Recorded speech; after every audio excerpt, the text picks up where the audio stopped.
Hello students, इस video में जो है किरचॉफ्स लॉ पर क्वेश्चन देखते हैं। क्वेश्चन कहता है find the potential difference across each cell. देखो, इस सर्किट में जो है टू सेल्स हैं, दोनों में से प्रत्येक सेल के अक्रॉस जो है पोटेंशियल डिफरेंस फाइंड आउट करना है। तो चलो इसको रीड्रॉ करते हैं।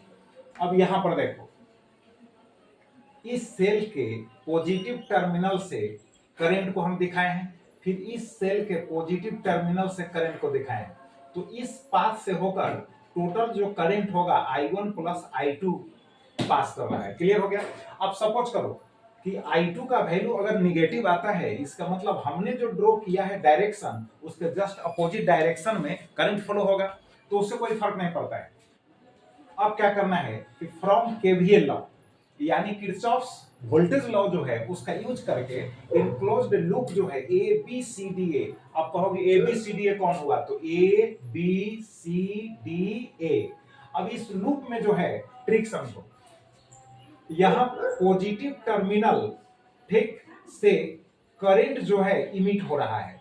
अब हम क्या करेंगे, इसका मतलब है कि यहां जो ईएमएफ है 12 वोल्ट है, तो यहां गेन हो रहा है, यानी निगेटिव टू पॉजिटिव जो है हम गेन कर रहे हैं, इसलिए यहां 12 वोल्ट का जो साइन लिए हैं वो पॉजिटिव लिए हैं।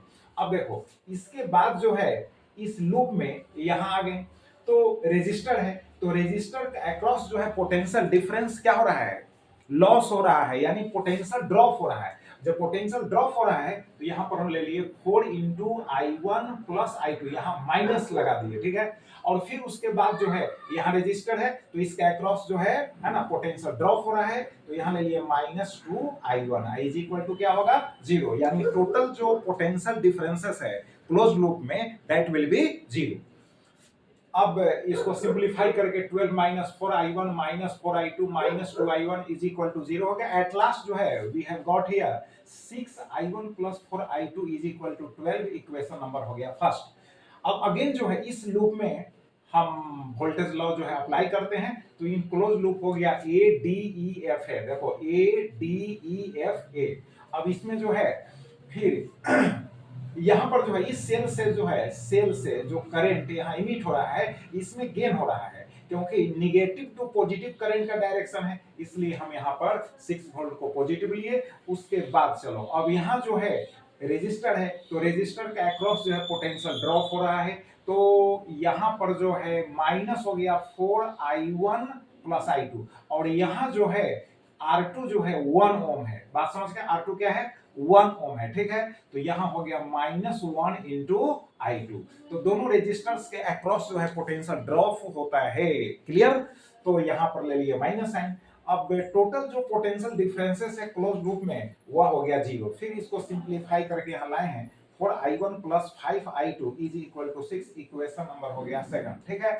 अब इसको देखो सोल्व करना है, तो इक्वेशंस तो सोल्व करना आप जानते ही हो। अब देखो यहाँ I1 का कोफिशिएंट 6 है, तो 6 से जो है इस इक्वेशन में मल्टीप्लाई कर दिया ऑन बोथ साइड्स, ठीक है। और I1 का कोफिशिएंट यहाँ 4 है, तो 4 से जो है इस इक्वेशन में मल्टीप्लाई कर दिया ऑन बोथ साइड्स। तो यहाँ 24I1 plus 16I2 is equal to हो गया 48, और नीचे 24I1 plus 30I2 is equal to 36। अब सब्ट्रैक्ट कर दिए तो साइन चेंज हो गया, माइनस हो गया, माइनस हो गया, माइनस हो गया, कैंसिल हो गया। तो 30 में से 16 को सब्ट्रैक्ट किए तो -14I2 हो गया। 48 में से सब्ट्रैक्ट किए 36 को तो 12 हो गया। Therefore I2 is equal to हो गया, देखिए -6/7 एम्पियर। अब देखो -6/7 एम्पियर, तो मैंने ड्रॉ किया यहाँ I1 का डायरेक्शन आप देख रहे हो। अब इसका वैल्यू माइनस में आए, इसका मतलब है कि इस है ना पाथ से होकर करंट ऐसे फ्लो होगा। क्लियर हो गया कि नहीं, बात समझ गए। अब देखो इस पाथ से होकर ऐसे फ्लो होगा। अब I1 का वैल्यू निकालेंगे, उस आधार पर है ना हम I1 के डायरेक्शन को शो करेंगे। तो देखो फ्रॉम 1 जो है 6I1 माइनस हो गया। अब माइनस हो गया फर्स्ट इक्वेशन में, देखो यहाँ 6I1 प्लस 4I2 है, प्लस 4I2 है, तो यहाँ पर प्लस माइनस माइनस हो जाएगा, और वहां पर है 6, तो 6 4 हो गया 24, अब बाई 7 हो गया, दिस इज इक्वल टू हो गया 12।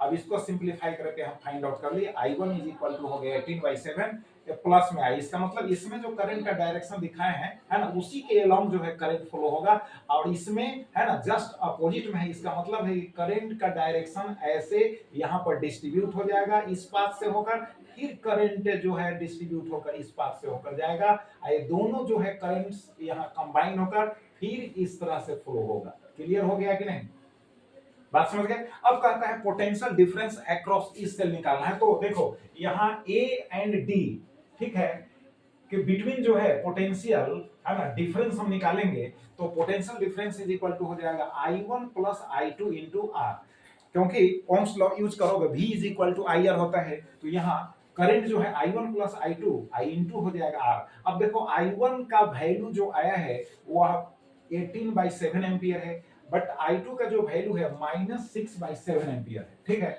तो यहाँ पर पोटेंशियल अक्रॉस इस से लिख दिए, क्योंकि यहाँ जो पोटेंशियल डिफरेंस होगा ऑलरेडी इस सेल के है ना अक्रॉस जो है पोटेंशियल डिफरेंस के इक्वल होगा, तो I1 plus I2 into are, तो यहाँ 18, ठीक है, I1 का वैल्यू है 18/7, माइनस हो जाएगा है ना 6/7, तो एलसीएम लेंगे तो 7 हो जाएगा, 18 माइनस 6 I इंटू हो गया, यहाँ रेसिस्टेंस हो जाएगा 4, ठीक है। तो यहाँ पर आ गया 48/7 वोल्ट। अब इसका मतलब है कि दोनों सेल्स में से है ना प्रत्येक सेल के अक्रॉस जो होगा पोटेंशियल डिफरेंस होगा 48/7 वोल्ट। क्लियर हो गया, तो चलो इसको रिवाइज करो। Thank you.